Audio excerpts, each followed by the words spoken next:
diferentes para diferentes personas. Por ejemplo, es una oportunidad y creo que es un énfasis valiosísimo que nos da esta temporada de celebrar los mejores valores que el ser humano tiene, pero por la influencia del cristianismo, las familias, mis hermanos, debemos pues eso, reconocer los valores como la generosidad, el perdón, la esperanza, la unidad y la fe. ¿No es cierto? Es lo que tratamos de reconocer en estas fechas. Y aunque hay aspectos negativos, porque ahora la tendencia cuando se va llegando esta temporada no es, incluso en nosotros los cristianos hemos caído en esa terrible mala seducción, que cuando se va acercando la fecha estamos pensando: ¿y con quién voy a cenar? ¿Y quién va a ser el ponche? ¿Y comeremos pavo? ¿O qué haremos? ¿A dónde nos vamos de vacaciones? Sí, dígame si no es cierto lo que estoy diciendo. Es la tendencia. No tendría, digamos, nada de malo siempre y cuando no perdiéramos de vista que es una oportunidad de la iglesia cristiana para glorificar el nombre del Señor, para darle gracias que el Padre envió a su Hijo, pero para hablarle a otros de lo que significa, lo que implica el nacimiento de nuestro Señor Jesucristo. Hay un grupo de personas que sufren mucho también en esta temporada y bueno, ya está tipificado, hasta nombre tiene tal condición emocional, se le conoce como trastorno afectivo estacional.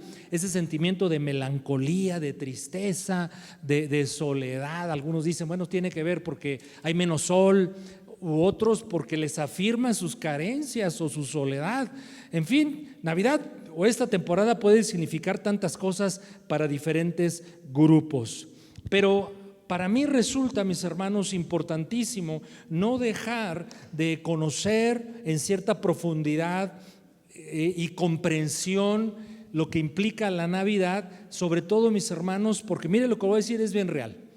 Yo esto he seguido por mucho tiempo, usted posiblemente también, pero hay siempre ha sido así, pero ahora ha habido una tendencia muy fuerte a descristianizar al mundo occidental, y por eso la invasión o el ataque de tantos tipos de ideologías. En Europa ya lo están logrando, se volvió una sociedad que hace siglos fue cristiana, en donde vino el despertamiento espiritual por la palabra llamado reforma, y sin embargo gran parte de Europa ha perdido la fe, y con la influencia del Islam pues no se diga.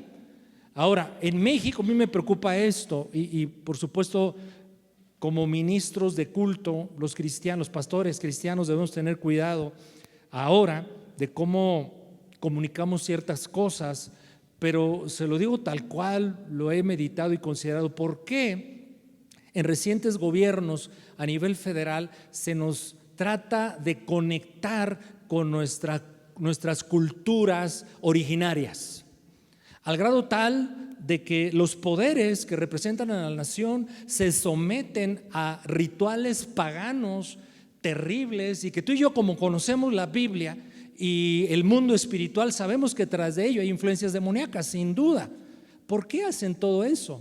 Y yo no tengo la respuesta certera, no sé qué buscan estos líderes políticos de la nación. Sin embargo, yo sí veo una intencionalidad de conectarnos más a los valores del México antiguo que con los valores cristianos. Y claro, cada quien es libre de pensar y abrazar lo que quiera, pero tú, como hijo de Dios, nosotros como iglesia de Jesucristo, mis hermanos, tenemos que mantener estas, voy a llamarlo así, buenas tradiciones. Miren, en Estados Unidos ya está prohibido, en Canadá, decir Merry Christmas, que significa feliz nacimiento de Cristo, Merry Christmas, porque ya puede ser una ofensa, y eso es terrible. Así es que yo en esta introducción estoy tratando de justificar, de proponerle a usted, mi hermano, que debemos conocer bien lo que implica el nacimiento de nuestro Señor Jesucristo, afirmarnos en esta doctrina de la Navidad y comunicarla sin tapujos, sin limitaciones. Mire, le aseguro que ya ni nacimientos vemos, ¿verdad? Las famosas representaciones del nacimiento de Cristo. ¿Cuántos en su casa todavía ahí sus padres procuran colocar un nacimiento? Mire, nada más 1, 2, 3, 4. Bueno, que no se pierdan esas tradiciones. Ahora, claro, hay una implicación idolátrica ahí. Yo recuerdo, y esto lo digo con mucho temor, con mucha consideración, con mucho amor y mucha honra a mi mamita, pero pues ella ponía su nacimiento, todo lo que implicaba, ¿verdad? Los animalitos. A mí me gustaba ver cómo preparaba eso y se disponía una cosa ahí muy linda, pero el día 24 pues iba a un lugarcito, un cajoncito, a sacar al niño Dios. Y luego paseaba al niño Dios y lo bendecía, creo que antes lo había llevado a la misa o algo así, y lo colocaba. Bueno, ahí hay un asunto ya antibíblico, ¿no? Ahora ya lo entiendo, no lo entendía. Lo que trato de decirle es que vale la pena, mis hermanos, mantener buenas tradiciones cristianas que nos afirman en nuestro cristianismo y que comunican al mundo quiénes somos y en quién creemos. Así es que hoy voy a comenzar con eso, hablando de la Navidad desde el primer evangelio, Mateo. Vamos ahí al capítulo número 1 de Mateo. Y vamos a comenzar como el escritor Mateo, el evangelista, decide iniciar la descripción de los hechos acerca del nacimiento de Cristo. Y curiosamente él inicia con una genealogía. Sígame con su vista. San Mateo 1, 1 y 2, y luego nos vamos al versículo 16 y 17. ¿Sí están conmigo? Mateo 1, 1 y 2. Libro de la genealogía de Jesucristo. Entonces, Mateo, ¿de quién nos va a hablar? Nos va a hablar de Jesucristo y de sus orígenes. Libro de la genealogía de Jesucristo. Inmediatamente dice, hijo de David, hijo de Abraham. Versículo 2. Abraham, y comienza a decirnos Mateo cómo vinieron naciendo generación tras generación. Abraham engendró a Isaac, Isaac a Jacob, y Jacob a Judá y a sus hermanos. Y luego sigue una lista de muchos nombres, en total creo que son 42. Vamos hasta el versículo 17.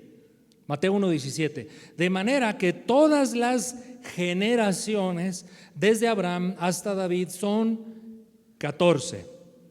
¿Sí lo dije bien? ¿Estamos en el 17? De manera que todas las generaciones desde Abraham hasta David son 14. Desde David hasta la deportación de Babilonia, 14. Y desde la deportación de Babilonia hasta Cristo, 14. Si multiplico bien, son 42 nombres en esta lista. No lo vamos a leer hoy, ahora todos. Después usted lo lee con calmita. ¿Cuántos disfrutan leer genealogías como esta? Hay muchas en la Biblia. Procuramos saltarlas, ¿a poco no? Comenzamos por el primer nombre, 2 versículos, y como son como 40 versículos, nos vamos hasta el 30, como hice ya ahorita, ¿sí o no? Bueno, ok. Quiero comentarte o hablar acerca de por qué Mateo decidió comenzar la descripción del nacimiento de Cristo con una genealogía. Hay tanta riqueza en esto, y no en balde los autores bíblicos deciden escribir genealogías, como en este caso de Cristo, en las Sagradas Escrituras. Y quiero hablar de 3 hechos contundentes, irrefutables. 3 hechos contundentes, irrefutables, que nos comunican estos versículos de esta genealogía. Primero, que Jesús es el centro y la meta de toda la historia humana, pero también de mi historia. Lo repito, que Jesús es el centro, pero la meta de toda la historia de la humanidad, pero también Jesús es el centro de nuestra historia personal. El Evangelio de Mateo entonces narra el nacimiento de Jesús a partir de una genealogía, una lista de nombres que muestran el origen del Señor. ¿Pero por qué hace esto? Primero, para garantizarnos el origen genealógico, perdón la redundancia, o consanguíneo de nuestro Señor Jesucristo. Es lo primero. Hagan de cuenta que las genealogías del tiempo antiguo en la cultura hebrea era como lo equivalente ahora a nosotros el acta de nacimiento o ahora el INE. Es decir, las genealogías demuestran pureza de linaje. Y tenía que ser demostrado que Jesús descendía, como dice el versículo 1:1 de Mateo, descendía tanto de Abraham como de David. Y es que el evangelista Mateo, a través de esta genealogía, deja claro que todo lo que Dios ha venido obrando en estas generaciones, en estas personas, Dios obró en todos ellos, sí en algo particular del tiempo y la persona aludida, pero todo apuntaba, mis hermanos, a la llegada de nuestro Señor Jesucristo. Haz de cuenta que esta genealogía era una especie de cadena en donde cada persona es un eslabón que cumple un rol, pero el último eslabón de la cadena de Dios, la cadena redentora, es nuestro Señor Jesucristo. Un comentario bien interesante. Mateo 1:17, déjeme leerlo nuevamente. Mateo 1:17, de manera que todas las generaciones desde Abraham hasta David son 14, desde Abraham hasta David, ahí es una etapa. Desde David hasta la deportación de Babilonia, ahí es otra etapa. Y desde la deportación de Babilonia hasta Cristo es una tercera etapa. Es decir, hay 3 etapas importantes. El autor está siendo muy sucinto, en forma muy resumida, trata de llamar la atención a que la nación de Israel ha vivido 3 importantes etapas en su vida. ¿Qué representa Abraham en este versículo particular? Abraham representa la persona a partir de la cual Dios dio origen a Israel. Pero también Abraham representa el personaje a quien Dios le había dado promesas. Quédese con esta idea. Adán representa el nacimiento de la nación de Israel, pero promesas dadas. Nos lleva hasta David, el autor Mateo. ¿Y qué representa David? Las promesas cumplidas por Dios. Si a Abraham se le dieron las promesas, en David se cumplieron. Y David representa esplendor, gloria, conquista, la mejor época del tiempo de Israel. Pero el versículo nos dice que hay una deportación de Israel a Babilonia. ¿Y qué representa esta tercera etapa? Representa la etapa de desobediencia a Dios, de rebelión a Dios y por lo tanto de fracaso, de destrucción. Pero este versículo 17 termina con Cristo. ¿Por qué? Porque ya de entrada Mateo nos está tratando de decir que Cristo Jesús, a pesar de que Israel ha caído en desobediencia y por lo tanto en fracaso y destrucción y desolación, es Cristo el enviado por Dios para justamente restaurar, liberar, renovar, darle nueva esperanza a su pueblo. Es decir, todo apunta a nuestro Señor Jesucristo. Este es uno de los mensajes importantes de lo que hoy estamos considerando, que Jesús vino justamente a resolver de raíz la causa de los problemas de la humanidad, pero de su pueblo, pero de ti y de mí. Y por eso inmediatamente del versículo 17, miren nomás qué revelación tengo ahora yo. Después del versículo 17 sigue el versículo 18. ¿Y qué dice el 18? El nacimiento de Jesucristo fue así. Así es que el nacimiento de Jesucristo, y ahorita lo voy a comentar un instante, fue una obra milagrosa del Espíritu Santo. Y el versículo 21, y dará a luz un hijo, María llamará su nombre Jesús. Y aquí inmediatamente el autor dice, Jesús vino a resolver el principal problema del hombre. De hecho, el único problema que de raíz provoca todos los demás problemas, nuestros pecados. Eso dice el versículo número 21, porque Él salvará a su pueblo de sus pecados. Yo le estoy diciendo que hoy le quiero hablar de 3 hechos contundentes. El primero de ellos es que Jesús es el centro y la meta de toda la historia humana, pero Jesús también es el centro de mi historia, de tu historia. Y es que en esta lista de 42 personajes es muy interesante que Mateo, obviamente dirigido por el Espíritu Santo, selecciona a estos personajes y es inevitable pensar en cosas como estas. Por ejemplo, él menciona a Abraham. Y Abraham, aunque fue un gran personaje en el plan de Dios, y Abraham se distingue por creerle a Dios, por obedecerle a Dios de manera tan radical que incluso ofreció a Isaac, su único hijo, porque Dios se lo había pedido. Como quiera, también Abraham pecó gravemente, porque mintió de manera grave acerca de su esposa, al grado de que su esposa fue tomada por un rey de aquella región donde Abraham vivía y estuvo a punto de tomarla por mujer. Es decir, la Escritura tiene una virtud interesantísima, tanto hace resaltar lo que Dios ha obrado en sus hombres y mujeres, personajes relevantes, pero no nos oculta sus defectos. Así es que Abraham, mis hermanos, mintió. Y Jacob, descendiente de Abraham, también fue un mentiroso, fue un engañador. ¿Y qué pasó con David? A pesar de lo glorioso que representó para el plan de Dios y la nación de Israel, David pecó gravemente, adulterio, homicidio, etcétera. ¿Qué sucedió con el hijo de Salomón? También se desvió. Pero es interesantísimo que esta genealogía nombra a 4 mujeres. Y ya cuando decimos mujeres, ya uno dice problemas. No siempre. Defiéndase, mi querida hermanita. Dice, ¿qué pasó, pastor? No siempre. Menciona 4 mujeres cuyas vidas, por decirlo de manera sencilla, fueron complicadísimas. En la genealogía se menciona, por ejemplo, el nombre de Tamar. El nombre de Tamar. El versículo número 3. Judá engendró a Tamar. ¿Y quién fue Tamar? Tamar fue una mujer que al morir su marido sufrió de abandono, de rechazo, de muchas injusticias, pero ella ideó un plan para resolver su problema y cometió incesto con el suegro. Eso es lo principal que sobresale de la vida de Tamar. Pero en la lista, mis hermanos, también aparece por ahí en el versículo, estoy tratando de encontrarlo, no sé por qué no lo anoté aquí en mi bosquejo, pero aparece Rahab. Rahab, ayúdame a encontrar cuál es el versículo. Rahab, el 5.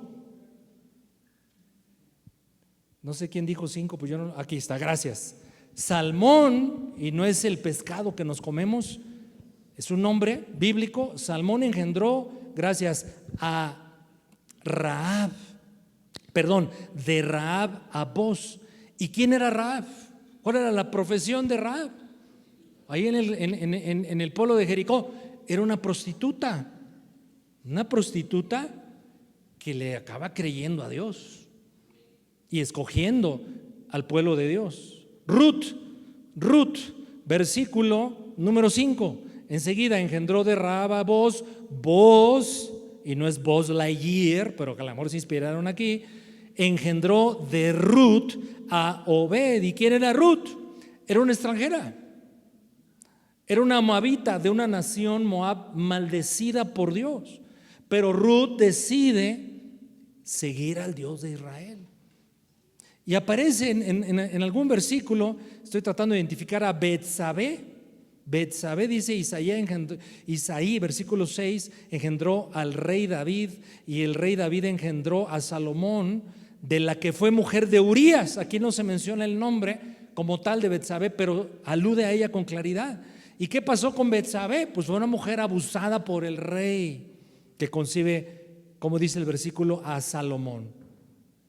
Yo puedo encontrar aquí una lección bien importante que Mateo quiere ir comunicando a los lectores, a la iglesia, a nosotros, acerca de todo lo que implicó la vida, la obra de Dios, los personajes de esta genealogía.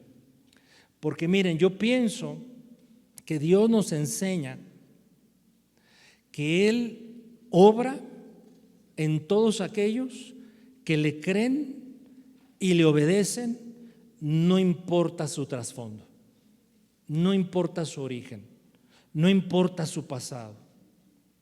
Pienso que esta genealogía con estos personajes, y hay otros más, pero nos tomaría mucho tiempo, Pues que no se necesita, mis amados hermanos, tener un pasado perfecto para ser parte del plan de Dios.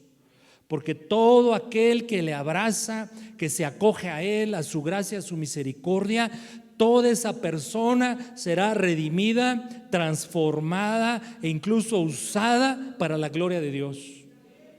Yo añadiría esta otra idea, que Dios es experto en tomar historias y vidas rotas y darles un propósito nuevo, glorioso en Cristo Jesús. Lo voy a decir otra vez, porque me gustó cómo quedó acá. Dios es experto en tomar historias, vidas rotas, pero en Cristo darles sentido, significado, propósito. Y eso somos todos nosotros. Cada nombre en esta lista, pienso, mis hermanos, es una prueba de que, aun cuando la historia humana se enreda, la historia de Dios, como sea, siempre avanza. Definitivamente creo que son cosas que podemos leer con claridad en la vida o a través de la vida de todos estos personajes. Acabo de aludir a algunos. Pero aquí ve algo interesantísimo, que como quisiera yo que nosotros en esta iglesia desarrolláramos esa habilidad, esa característica que no es común ya, mis hermanos, en las recientes generaciones de cristianos, de que la Biblia dice que nos llama a no solo leerla, sino meditarla, y ahora ya ni siquiera se lee. ¿Por qué? Pues porque con el TikTok tengo, ¿no es cierto? O con el devocional que en internet yo acudo a él y hay miles. Y eso, aunque bendice de alguna manera, se lo he dicho muchas veces porque quiero llevarlo a reflexionar seriamente acerca de esto, que nos ha convertido en una generación que lee poco la Biblia. Pero la Biblia nunca dijo que solo la leamos. La Biblia dice: medita en la palabra del Señor. ¿Por qué hago este comentario? Porque al meditar en esta genealogía, que puede parecer fría, que puede parecer cansada meramente leerla, si meditamos en ella, vamos a encontrar cosas interesantísimas. Pienso que algunas ya las hemos considerado, pero viene algo más interesante todavía. Porque cuando comienza Mateo diciendo, versículo 1, libro de la genealogía de Jesucristo. Libro de la genealogía de Jesucristo. En el idioma original se le diría así: libro de los orígenes de Cristo. Y si quitáramos la palabra Cristo, leeríamos solo así: libro de los orígenes. Libro de los orígenes. ¿Por qué Mateo decide comenzar así? A hablar y a presentarnos hablar de y presentarnos a Cristo. ¿Por qué? Porque Él quiere llevarnos a hacer una obligada conexión con el libro de Génesis. Así como Génesis nos reveló el origen de todas las cosas, Mateo nos está ahora revelando el origen de todas las cosas nuevas en Cristo Jesús. Mire, vayamos a Génesis 1:1, por favor. Génesis 1:1. Vamos a leerlo, pasaje conocido, ¿no? Adelante, dice: en el principio, ¿quién creó? Dios. ¿Quién es el creador? Dios. ¿Qué creó? Los cielos y la tierra. ¿Sí? Entonces, en el principio, ¿qué ocurrió? Dios obró. ¿Quién es el personaje al cual debemos atender? Dios. ¿Dónde es el origen de todo? Dios. ¿Dónde las cosas encuentran sentido? En Dios. ¿Dónde las cosas tienen propósito? En Dios. ¿Dónde las cosas son, como veremos a continuación, Génesis así lo revela, son restauradas? En Dios. Y Mateo quiere decirnos, pues Cristo es el enviado de Dios para restaurar todas las cosas y darles el sentido que Dios tiene para las cosas, pero para la iglesia, para los creyentes, para los que hemos creído en nuestro Señor Jesucristo. Vamos a Génesis 1, del 2 al 4. Génesis 1, del 2 al 4. Y la tierra estaba desordenada y vacía, así como a lo mejor está, no vacía, pero sí desordenada, la recámara de algunos aquí presentes. Y la tierra, amén, dice aquí, y la tierra estaba desordenada y vacía, y las tinieblas estaban sobre la faz del abismo, y el Espíritu de Dios se movía sobre la faz de las aguas. Y dijo Dios: sea la luz, y fue la luz. Y vio Dios que la luz era buena, y separó Dios la luz de las tinieblas. Es decir, ¿qué nos está diciendo Génesis? Donde había desorden, vacío, caos, tinieblas, Dios envió a su Espíritu Santo y restauró todas las cosas. Y dio luz, hizo la luz. ¿Y qué efecto trajo la luz? Disipó las tinieblas. Disipó las tinieblas. Esta misma idea la toma Mateo en el pasaje que estamos considerando. Por eso el 18 nuevamente, Mateo 1:18. El nacimiento de Jesucristo fue así: estando desposada María su madre con José, antes que se juntasen, se halló que había María concebido ¿de quién? Del Espíritu Santo.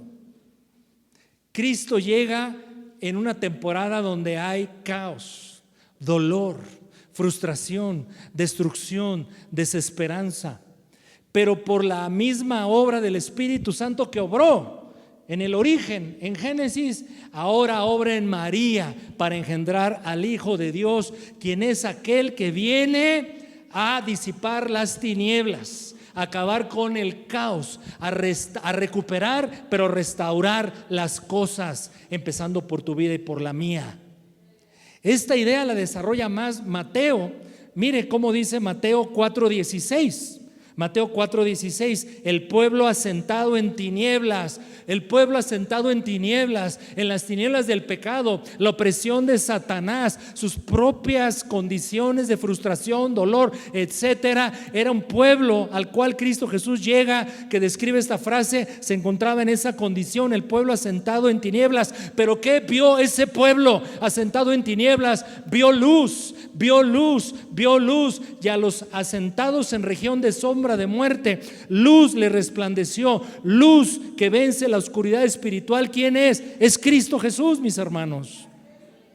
Es Cristo Jesús, es nuestro Señor Jesucristo. Ya no lo busque, pero en la Navidad, por así decirlo, del Evangelio de San Juan, San Juan toma ocasión para decir que Jesús es la luz que vino a disipar las tinieblas del mundo, de la humanidad, pero de aquellos que creemos en Él. Encuentro una aplicación elemental en esto que he venido diciendo en el último punto.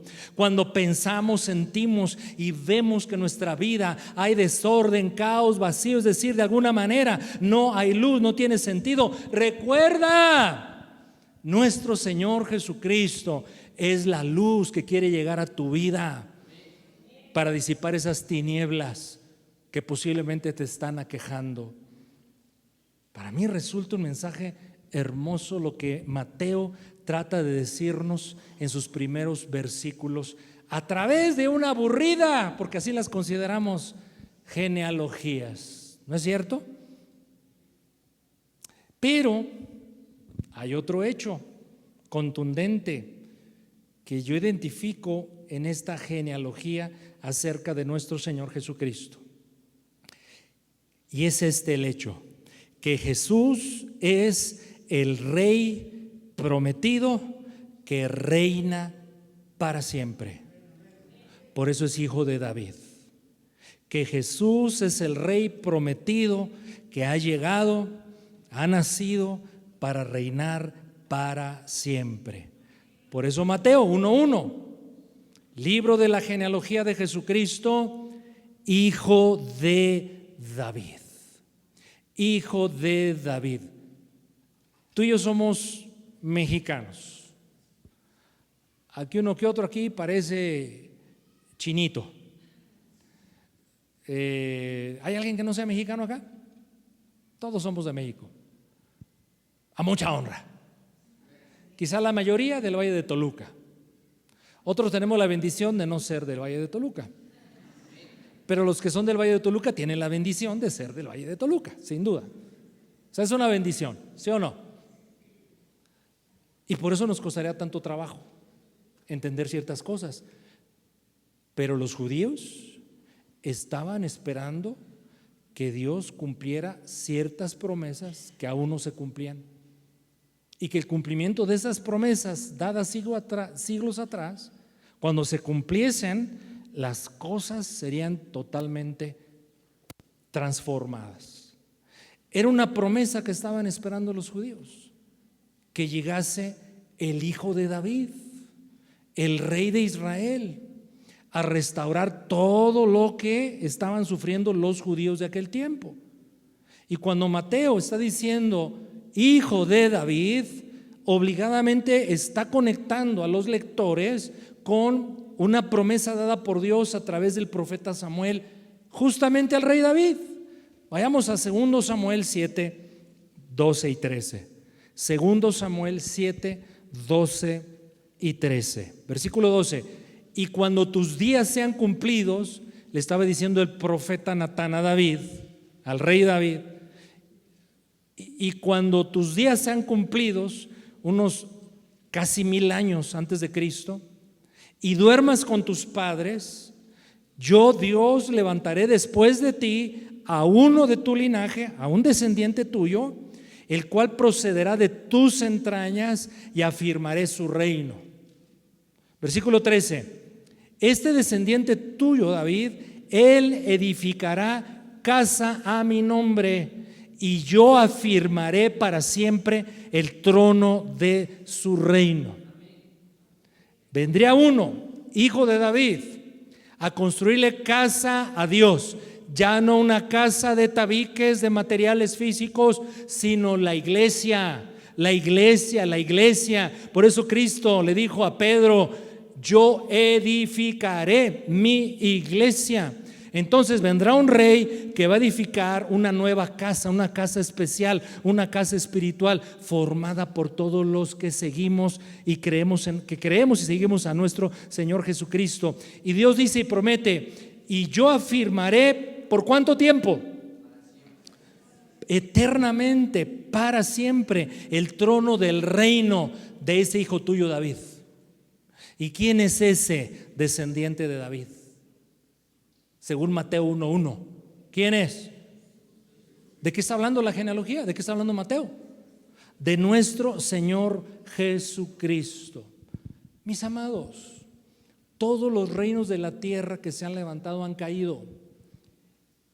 Y todos los que ahora son tremendos reinos económicos, políticos, sociales, van a caer. No me lo vayan a tomar a mal, ¿no? Y luego me tengan problemas ahí en mi visado al entrar a Estados Unidos. Pero Estados Unidos va a caer también, mis hermanos. Es una ley, no que lo deseo, pero es una ley que se tiene que cumplir. Todos los reinos humanos caen, fracasan, todos, menos el reino de Dios. El reino de Dios permanece para siempre. Y cuando el ángel, en el otro evangelio, Lucas, aparece a María dentro de todas las cosas asombrosas pero prometidas en las Escrituras, ¿qué le dice? Mire cómo dice Lucas 1:30 al 33. Lucas 1:30 al 33. ¿Me acompaña a leerlo en voz alta? ¿Sí? ¿Sí? ¿Amén? Ahora, sé que lo va a hacer, vamos a hacerlo en inglés, ¿qué le parece? Eso, muy bien. Adelante.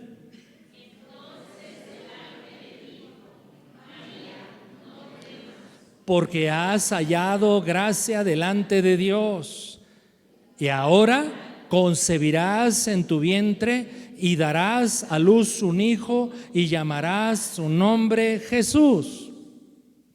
Este será grande y será llamado Hijo del Altísimo, y el Señor Dios le dará el trono de David su padre. 33.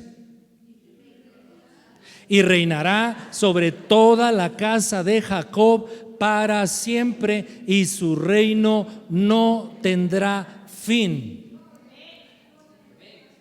Este es Cristo, el heredero, el descendiente de David, que ahora reina con en un reino que no terminará, mis hermanos. Ahora,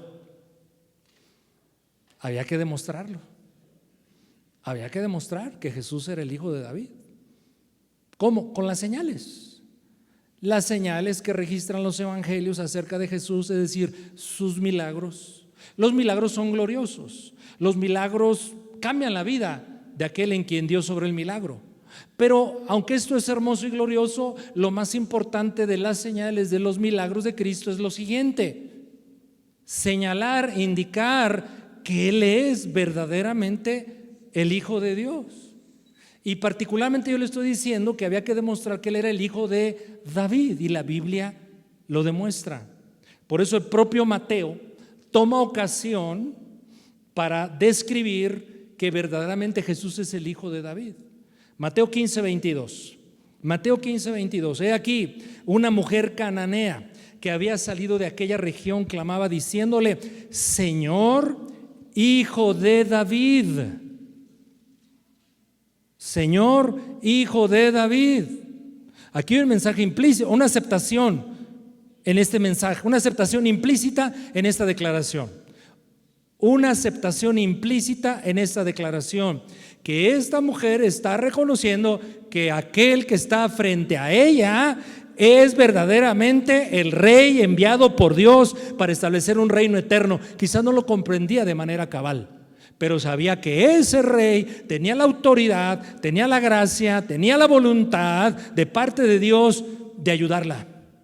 Y entonces dice, clamaba diciéndole: Señor, hijo de David, ten misericordia de mí, ten misericordia de mí. Mi hija está gravemente atormentada por un demonio. Y la historia concluye cuando Cristo Jesús libera a la hija de esta mujer.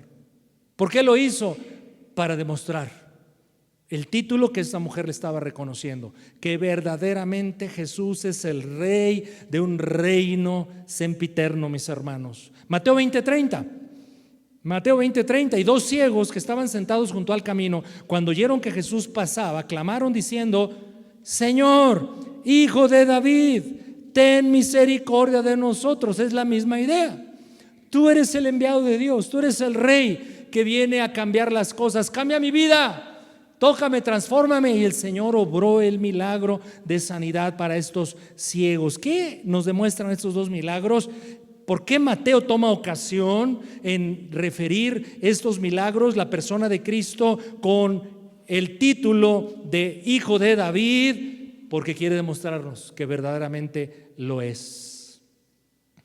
Estas personas, en los dos milagros aludidos, eran personas sencillas, eran pobres, tenían todo lo que implica su condición, era pues eso, complicadísima, pero pusieron su confianza no en un profeta, o no solo en un profeta, no solo en un maestro, sino en el rey enviado por Dios para cambiar la historia. Porque yo he titulado este mensaje, ¿se acuerda?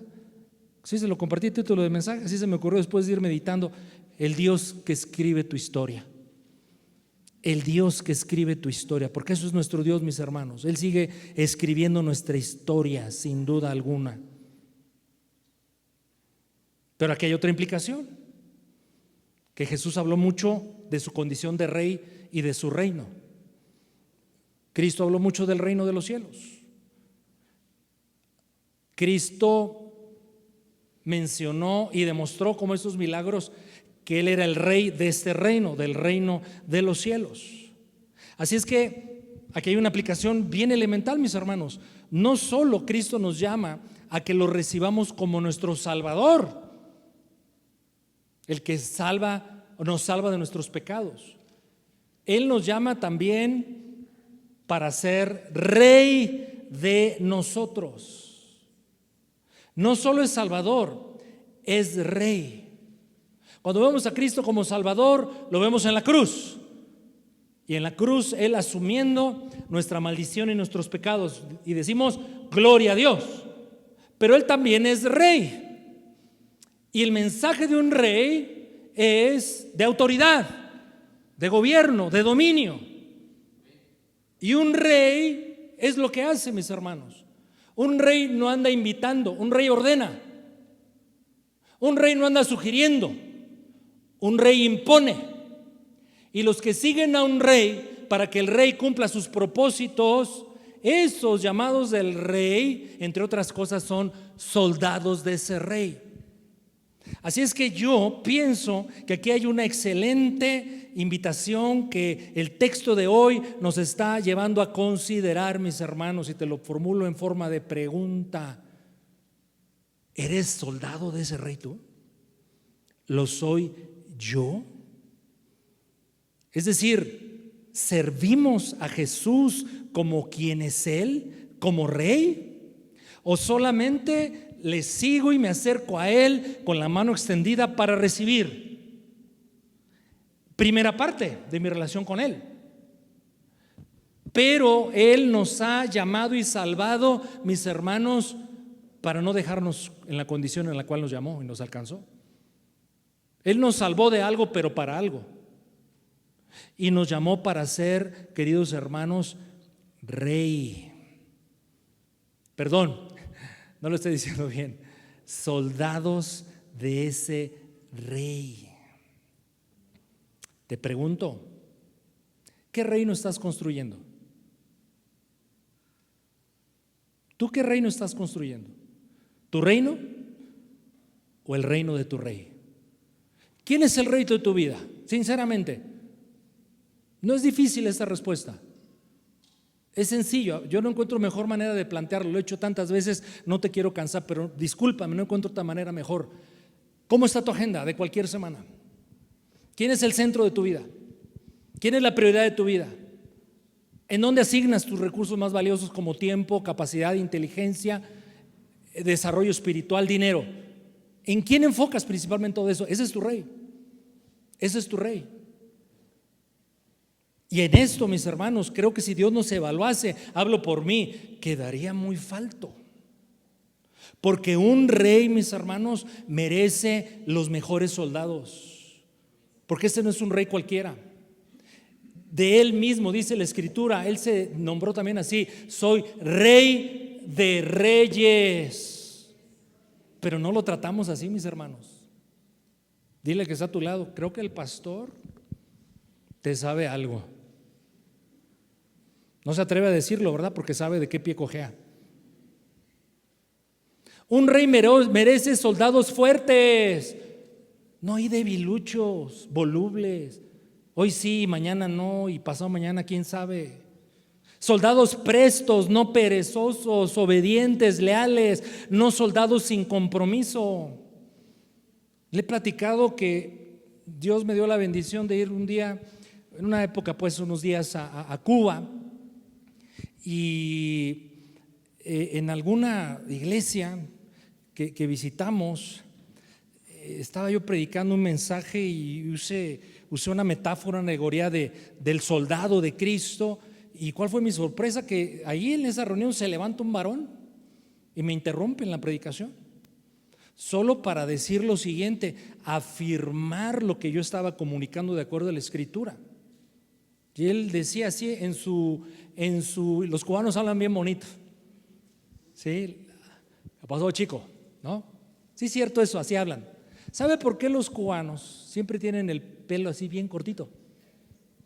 Los varones, ¿no sabe por qué? ¿A poco, mis hermanos?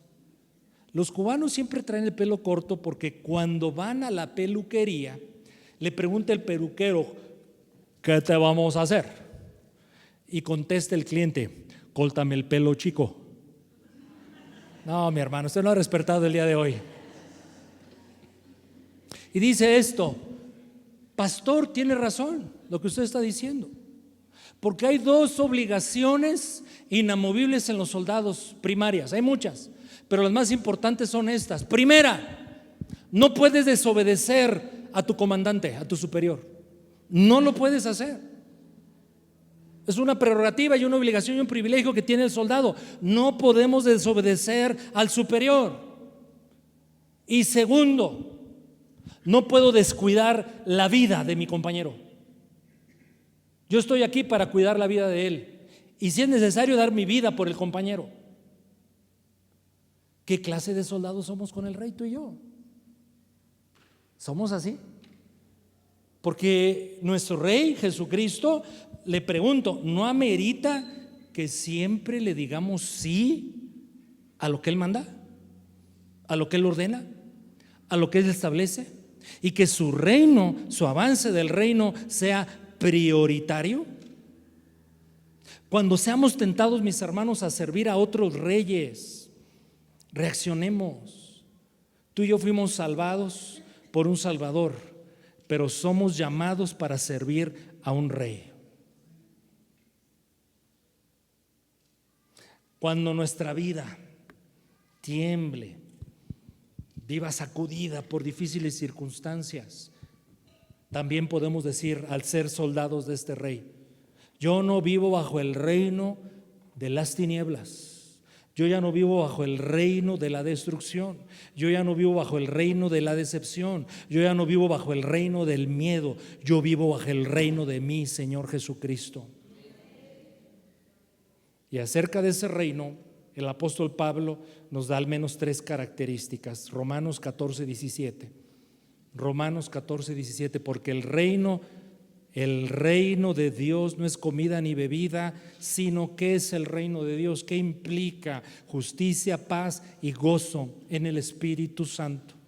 Así es que pregúntate, toda vez que tu vida en un momento esté sacudida por el temor, por la angustia, por la pereza, por la desesperación, por el dolor, etcétera, etcétera, cosas que todos sufrimos y padecemos en esta vida, pero recuerda que aunque estás todavía viviendo en lo terrenal, hay algo más grande y mayor que Dios ha establecido en tu vida, que tú eres parte del reino de los cielos, y el reino de los cielos, el reino de Jesucristo, se distingue por justicia, paz y gozo en el Espíritu Santo. Y concluyo. Yo le hablé o quise transmitirle que esta genealogía de Mateo, regresando ahí por favor a Mateo 1, nos habla de 3 hechos contundentes. Uno, el primero, que Jesús es el centro y la meta de toda la historia, pero de mi historia. Segundo, que nuestro Señor Jesucristo es el Rey prometido por Dios que reina para siempre.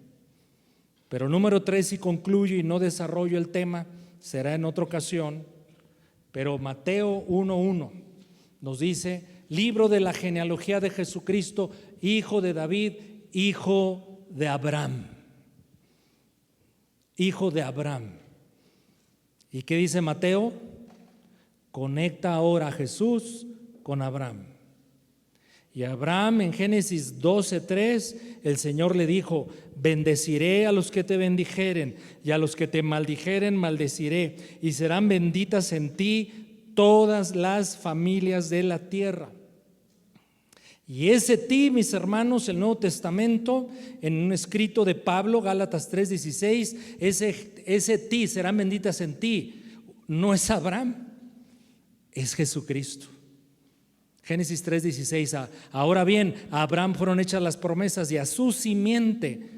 No dice y a las simientes como si hablase de muchos, sino como de uno, y la simiente de Abraham, en quien se cumplen las promesas de bendición para todas las naciones de la tierra. Amados, amadas, es nuestro Señor Jesucristo. Y por eso Mateo, en su genealogía, le es menester indicarnos: Jesús es el hijo de Abraham, en donde la bendición dada a Abraham se cumple, y en aquellos que rinden su vida a Él. Jesús es hijo de David, pero es hijo de Abraham. Te propongo estas reflexiones a manera de conclusión. Primero, vemos en esta genealogía de Mateo, en cada generación, en cada nombre, en cada historia rota, algo muy importante. Te lo traté de decir hace unos minutos, pero esto nos recuerda que Dios nunca deja de obrar en aquellos que hemos puesto nuestras vidas en Él, y que no importa la condición en la cual nos encontremos, Él aún quiere y puede rescatar, restaurar e incluso usar para su gloria a aquel que se rinde a Él. Confía en que Dios está trabajando un plan en nosotros, incluso, mis hermanos, cuando no entendemos lo que Dios está haciendo. Y eso a su servidor le pasa a veces con más frecuencia de lo que quisiera. Nuestra temporada actual, cualquiera que sea, si tú en ese momento la calificas como sin sentido, sin propósito o incluso enredada, no se te olvide, Dios está escribiendo tu historia, si tu vida está en Él. Y algo muy importante: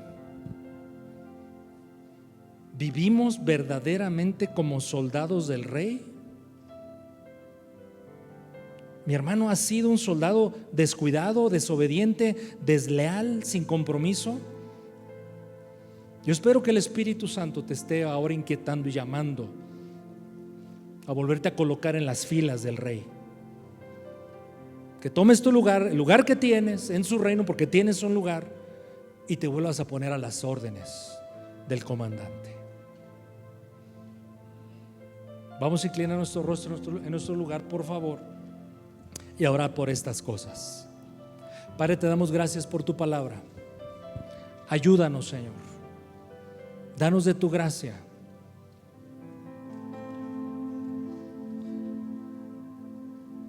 Siguiendo la enseñanza del Evangelio de Mateo, como él decidió comenzar a hablar del nacimiento de Cristo, nos llama a considerar todo lo que ocurrió en estas generaciones de la llamada así genealogía. Señor,